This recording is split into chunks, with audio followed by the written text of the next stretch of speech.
Example 18.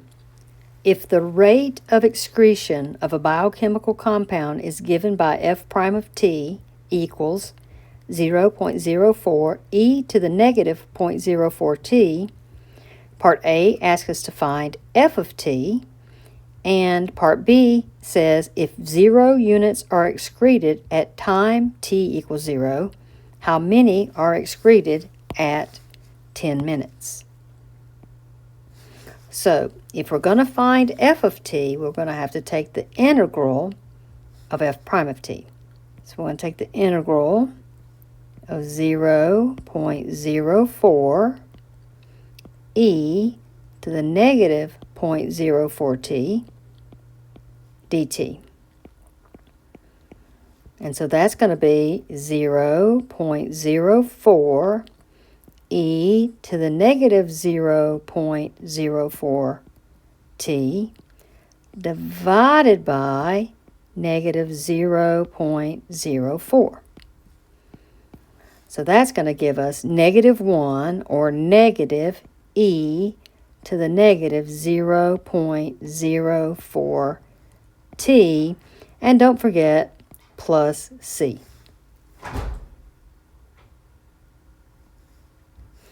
So now they give us some information in Part B.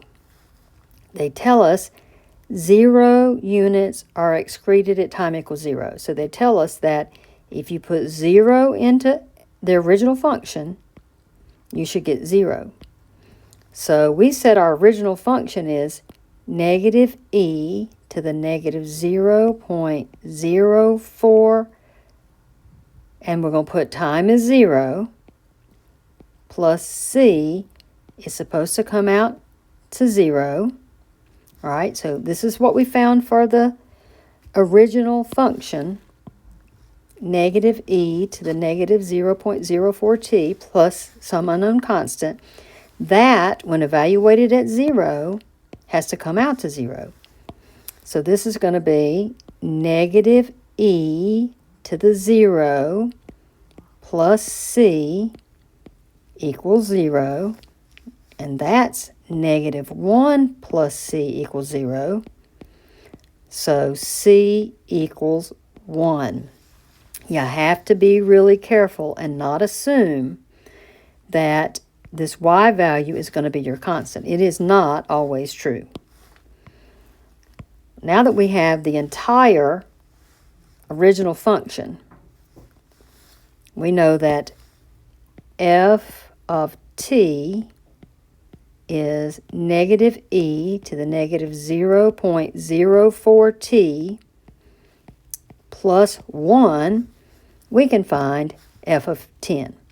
So f of 10 is negative e to the negative 0.04, 10 for our time, plus 1 is negative e, and then when you multiply by 10, you get negative 0.4 plus 1, and I'll just put this in the calculator.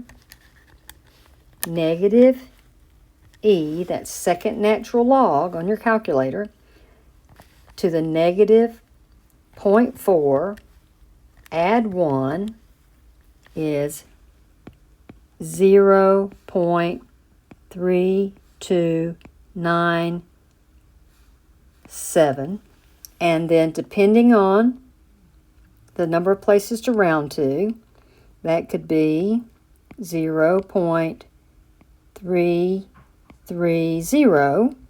If you round, that's 9 is going to get rounded up, so that's going to be to 3 places, and that's also the answer to 2 places.